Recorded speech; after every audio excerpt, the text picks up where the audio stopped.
बिस्मिल्लाहिर्रहमानिर्रहीम। अस्सलाम वालेकुम स्टूडेंट, उम्मीद करती हूँ आप सब खैरियत से होंगे। जी स्टूडेंट, आज की इस वीडियो में मैं बात करूँगी एक्सरसाइज 1.1 की, और ये है साइंस वाले बच्चों का मैथ 9th क्लास का।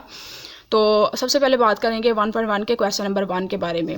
तो स्टूडेंट, जो क्वेश्चन नंबर 1 है मैं आपको बताती चलूँ, ये इतना इंपॉर्टेंट नहीं है। लॉन्ग क्वेश्चन में तो ये बिल्कुल भी नहीं आता। ये आएगा शॉर्ट क्वेश्चन में या फिर आएगा शॉर्ट क्वेश्चन में आएगा या फिर एमसीक्यूज़ की फॉर्म में आएगा, ठीक है। लेकिन ज़्यादातर एमसीक्यूज़ की फॉर्म में आ सकता है। बात करें, यहाँ पर लिखा हुआ है find the order of following matrix. हमने इनका मैट्रिक्स का ऑर्डर फाइंड करना है, ठीक है। ऑर्डर क्या होता है? ऑर्डर कहते हैं कि नंबर ऑफ़ रोज़ और नंबर ऑफ़ कॉलम। सबसे पहले हम देखते हैं कि नंबर ऑफ़ रोज़ कितनी है। यहाँ पे देखें तो यहाँ पे 1 2 नंबर ऑफ़ रोज़ जो सी है यहाँ पे 2 है, और कॉलम की बात करें तो यहाँ पे नंबर ऑफ़ कॉलम भी 2 है। सबसे पहले कि नंबर ऑफ़ रो लिखते हैं, फिर सेंटर में बाय का वर्ड लगाते हैं, फिर नंबर ऑफ़ कॉलम जो से है वो साथ मेंशन कर देते हैं। बिल्कुल इसी तरीके से अगर बात की जाए दूसरे न्यूमेरिकल्स की, बी वाले की, इसमें भी 2/2 है, इसमें 1/2 है जो इसका ऑर्डर है, और इसमें 1/3 है। हमने पहले मेंशन करनी है नंबर ऑफ़ रोज़ को। 3/1 और यहाँ पे 1/2। तो ये था ऑर्डर। आगे अगर देखा जाए ई वाले में, इसमें 1 2 3/2 3/2 है इसका ऑर्डर, इसका 1/1 है ऑर्डर, चूँकि 1 कॉलम और 1 ही रो है। इसमें 1 2 3 और 1 2 3, मतलब कि 3/3 है ऑर्डर। मतलब कि नंबर ऑफ़ रोज़ को पहले हमने काउंट करना है, नंबर ऑफ़ कॉलम को बाद में काउंट करेंगे। इसमें देखिए, अगर नंबर ऑफ़ रोज़ 2 है, नंबर ऑफ़ कॉलम की बात करें तो वो 3 है, तो यहाँ पे आ जाएगा 2/3। आगे बात करते हैं क्वेश्चन 2 की। ई स्टूडेंट, अगर देखा जाए क्वेश्चन नंबर 2 को, तो यहाँ पे लिखा हुआ है which of the following matrix are equal. हमने बताना कि कौन से मैट्रिक्स इक्वल हैं, कौन से इक्वल नहीं हैं। अगर मैं बात करूँ इक्वल मैट्रिक्स की, तो इक्वल मैट्रिक्स वो होंगे जिनका ऑर्डर भी सेम होगा। दो मैट्रिक्स अगर इक्वल हैं तो फिर वो इक्वल इस सूरत में होंगे अगर उनका ऑर्डर भी सेम हो, और इसके अलावा उनके अंदर जो डिजिट्स हैं, मतलब कि जो वैल्यूज़ हैं वो भी सेम हो। मिसाल के तौर पर अगर मैं बात करूँ ए और सी वाले की, ये दोनों इक्वल हैं। क्यों इक्वल हैं? इनमें पहले नंबर पर मैं देखूँ तो ये है 3, और इसको भी अगर मैं 5 में से 2 निकालूँ तो मेरे पास यहाँ पे भी 3 ही बचता है। ऑर्डर की बात करूँ तो इसका ऑर्डर 1/1 है, इसका भी ऑर्डर 1/1 है। उसके बाद अगर मैं वैल्यूज़ की बात करूँ तो इस मैट्रिक्स में भी 3 ही लिखा हुआ है, इसमें भी 3 ही लिखा हुआ है। तो इस तरह ए और सी वाला इक्वल हो जाएगा। अगर मैं बात करूं बी और डी वाले की, ये इक्वल नहीं है। क्योंकि यहाँ पे अगर देखा जाए तो यहाँ पे 3 पहले लिखा हुआ है, 5 बाद में, यहाँ पे 5 पहले है और 3 बाद में है। इसके अलावा इनका ऑर्डर तो सेम है, लेकिन इनकी वैल्यूज़ सेम नहीं है। बिल्कुल स्टूडेंट, इसी तरीके से अगर मैं देखूँ तो जो ई और एच वाला है वो इक्वल हैं।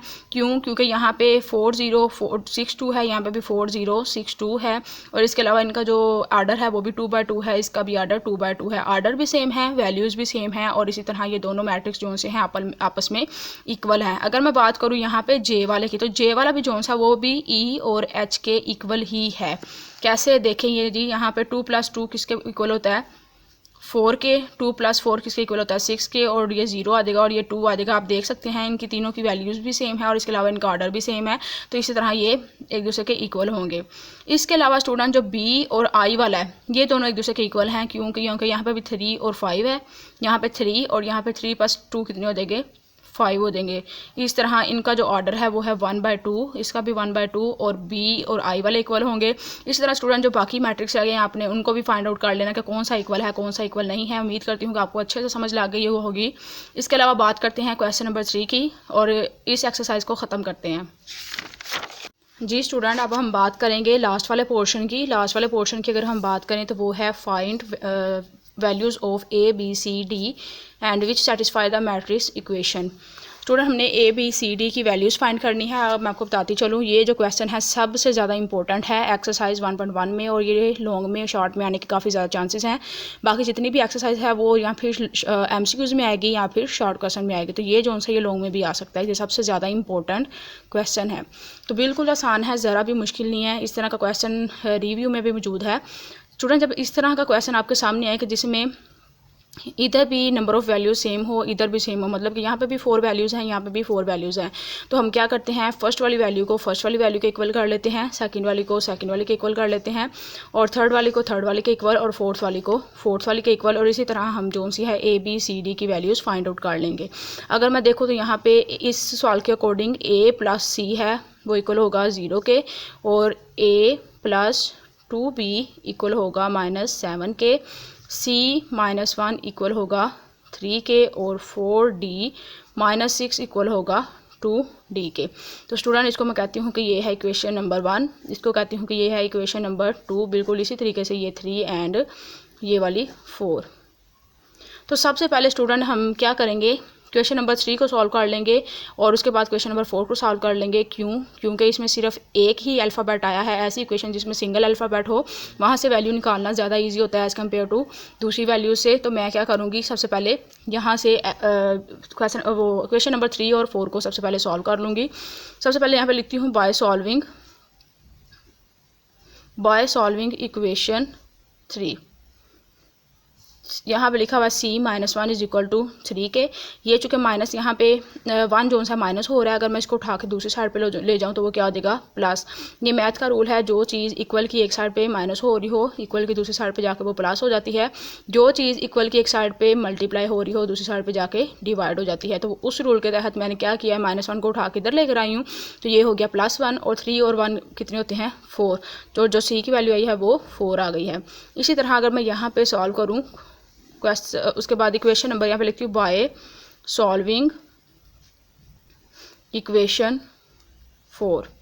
इक्वेशन 4 क्या है हमारे पास, वो है 4d - 6 is equal to 2d के। जी स्टूडेंट, इस इक्वेशन में हम क्या करेंगे, d वाली वैल्यूज़ को एक साइड पे कर लेंगे और ऐसी वैल्यूज़ जिनके साथ d नहीं लगा हुआ उसको मैं इक्वल की दूसरी साइड पे ले जाऊंगी। इसी तरह अगर मैं देखूँ तो ये 4d ये हो जाएगा -2d, यहाँ पे ये माइनस हो रहा है, दूसरी साइड पे जाके +6 हो जाएगा।